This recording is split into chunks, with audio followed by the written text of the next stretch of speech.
Hello everyone, welcome back to my channel. My name is Amelia and I'm currently reading Season of Storms by Andrzej Sapkowski.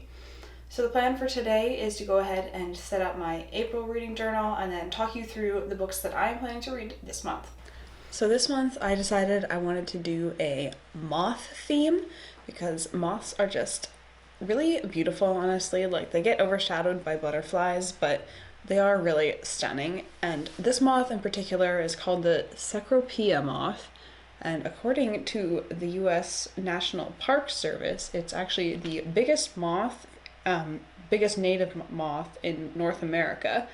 And its wings can span 5 to 7 inches, which is massive, in fact. I don't think they live around near where I live. It says they live in the Rocky Mountains, or sorry, east of the Rocky Mountains.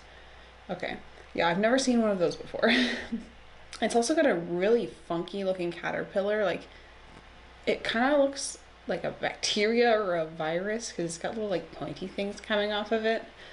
But apparently this moth, oh yes, here comes the cat. The cat was desperately trying to get me to pay attention to her while I was trying to film this.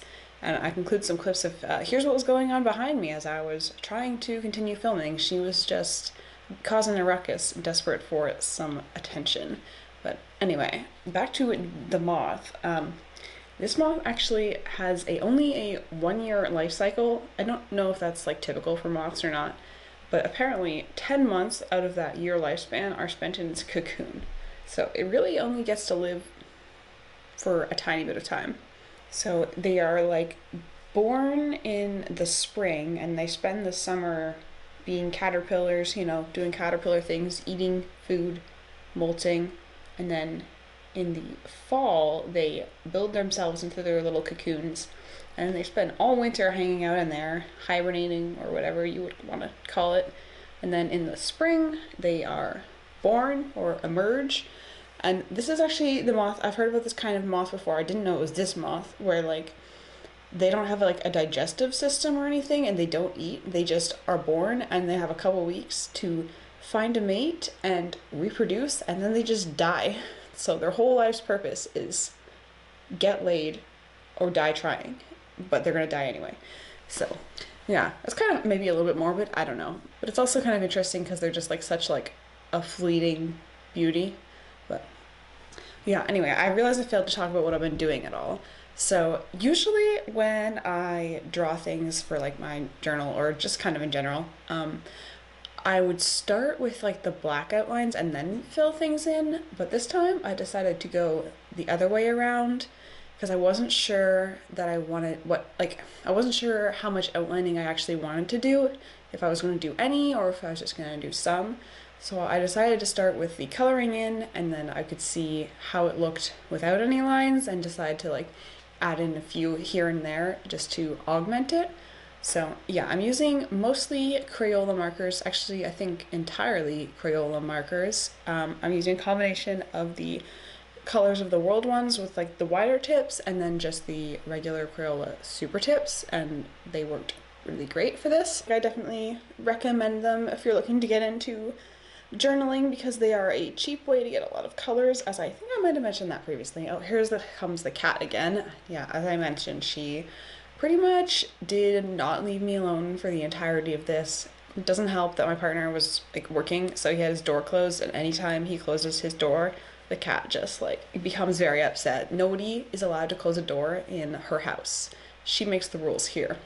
So anyway, now I'm just adding in some antennae and some legs, and I'm just about finished coloring in the moth. And then I believe after this is when I start adding some lines, or do I do the vines first? I think I did the lines next. We will find out in a second though. Okay, yes, we are doing lines first, and I'm using the same pen that I used in the last video. It's like a Pigma kind of soft-ish tip brush kind of pen that I like because it gives kind of a natural flow of changing thicknesses to the lines, which I think is definitely appropriate for a drawing like this where I'm drawing a live creature. So I decided to do kind of like a minimal amount of line work. I went around each wing and the main body and the legs, but I didn't go between like each part of the colors. Like, I felt that would have got kind of distracting or like it would have been too much, I think, and it would have covered up a lot of the color that I wanted to keep in there because the moth has a really interesting pattern and like color scheme. So then after the moth is done, I am starting to go in and just add all of the vines that my ivy is growing off of. This moth is native to North America, but this is just like English ivy, which is most definitely not. As you might have guessed, it was brought to North America by the English during colonial times. So it's not native, but I just thought it looked nice and kind of fit the vibe of the moth night kind of theme. So I'm just going in and filling in some of them here with a slightly more cool toned green, and I'm just trying to do like a few here and there, leaving some of them uncolored because I'm also going to go in with a slightly warmer green just so that I have two tones of leaf and it looks slightly more interesting than if everything was just one color. And it also helps where some of the leaves are overlapping to have different colors so they don't blend into each other as much. And I know a lot of people consider ivy kind of like a pest, almost like a weed, because it just like keeps growing and takes over everything. But I don't know, I kind of like that look. And if ivy is like covering all of the ground in your garden, then you don't have to weed anything. And personally, I think that is worth it because I hate weeding. It is the bane of my existence. All gardens should have enough ground cover that you don't have to weed, because weeding, it makes my back hurt. It's hot in the summer. I don't know. It's just not for me. This is probably why I have never successfully really gardened on my own. But I want to try to be slightly better at gardening this year because I want to have some more of my own like food plants. Like I want to have a row of raspberry bushes and I want strawberry plants. Berries are really expensive to buy, so if I can like grow some of my own, that would be great. I know it takes like a couple years for raspberry plants to really get established and produce a lot of fruit, but you gotta start if you want to get there, I guess.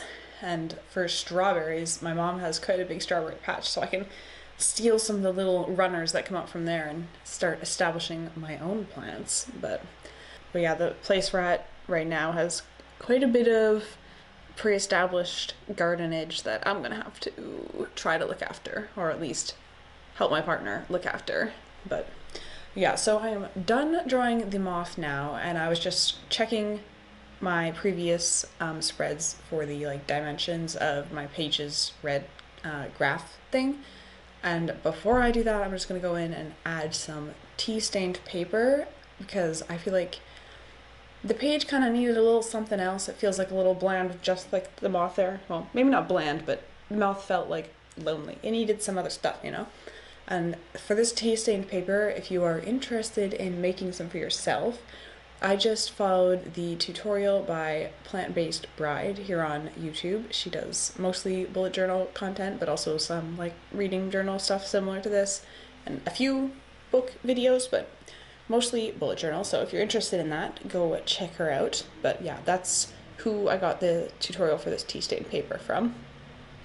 And now I am just going in and putting in my tracker for my pages read, and I kind of made a mistake here. Normally I would leave space along the axis for up to 500 pages to be read in a day, but I kind of messed up and I only put up to 400 here. So I mean, it doesn't usually happen that I go over 400 pages in a day, so it shouldn't be a big deal. But if I do go over, I'll just like draw the bar up to 400 and write the number beside it. Like I always write the number, but I can just write the number that it was bigger and I'll remember that way.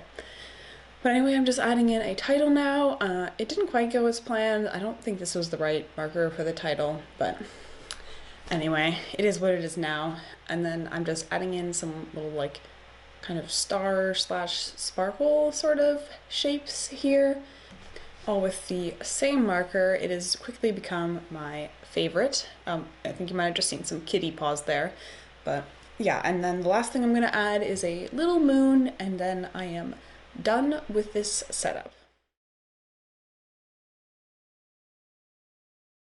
Alright, so let's go ahead and get into my April TBR. I have 2 books that I was planning to read last month that I didn't quite get to, mostly because I had a bunch of library books that came in and obviously they had to be my priority before I had to return them. So the first book I have here is Hunger of the Gods by John Gwynne. This is book 2 of a Norse-inspired fantasy series following 3 main characters. Our first character is Orca. She is a desperate mother whose son has gone missing, and she is trying to find him. Then next we have Varg, who is a thrall who got his freedom by killing his master, and he then joins up with a group of mercenaries and goes on to achieve his own sort of fame. And finally we have Elvar, who is a warrior in a group of mercenaries, and they're off on this quest because they want to get rich, and they end up in a battle trying to protect the land from the old gods. So in this book, our characters are desperately searching for a book of forbidden magic that will help them rise the wolf god Ulfir, who is their only hope to defeating Lik Rifa, who is the dragon god who was set loose at the end of the last book. Alright, the second book I'm carrying over from last month is Path of Daggers by Robert Jordan.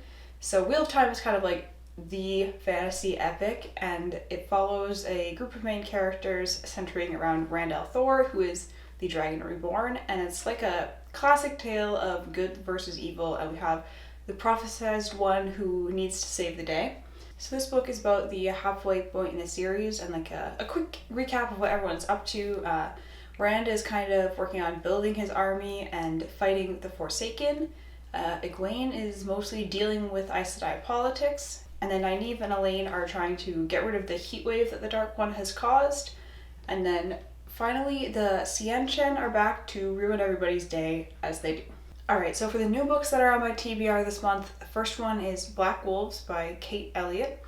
And this one seems to be sort of like the classic warrior goes into retirement and then he is desperately needed to save the day. But this one kind of follows our main guy, Kellis, who is a disgraced warrior because he was supposed to be protecting the king, I guess, and he gets killed on his watch. So he's exiled, but then he is called back years later when the new king, the son of the last king, is in danger and they desperately need him to protect him. And I don't actually really know too much about this book. I mostly just chose it because I really want to read more female fantasy authors who are like outside of like YA. So yeah, that's part of why this one's on the list, and I'm getting it from the library.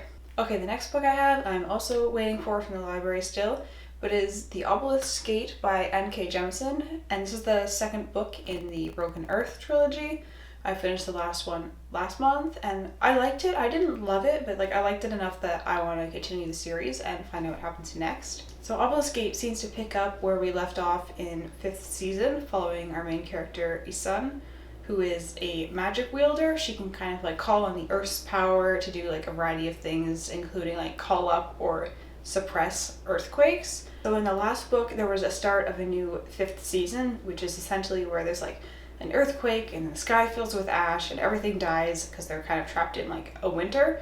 So in the last book, Isun was out looking for her daughter who has disappeared from their like little community, and her son was killed. So it sounds like now in this next book, she has met up with this guy who she knew in her past, who's also a magic wielder, and he wants her to do something, but she's conflicted because she's still looking for her daughter, who also shares her power, but because she's not with her mother or anyone, she has no one to help her learn how to control it, and her power is growing. And then the last book I have on this month is quite a bit shorter. It is Brothers of the Wind by Tad Williams. So last year I read the King of Osten Ard series and was devastated to realize it was not completed, and I have to wait until at least like November, I think, this year for the next book to come out. So I decided to pick up some more books that are set in that universe in the meantime. And this one is supposed to be following 2 Scythy princes who were talked about a lot in Osten Ard. So it's following Hakatri and Inaleki as they go on a quest to destroy the greatest of the monstrous dragons. So those are all the books on my TBR this month. It could change as I go throughout the month. I like to have some books on my TBR so I know kind of what my reading plans are going to be, but I don't force myself to read those books and only those books. I mean, as you can see, I have 2 books that I've carried over from last month. So TBR I see as kind of just like a guide. But anyway, that is all that I have for you today. Thank you so much for watching, and I will see you next time.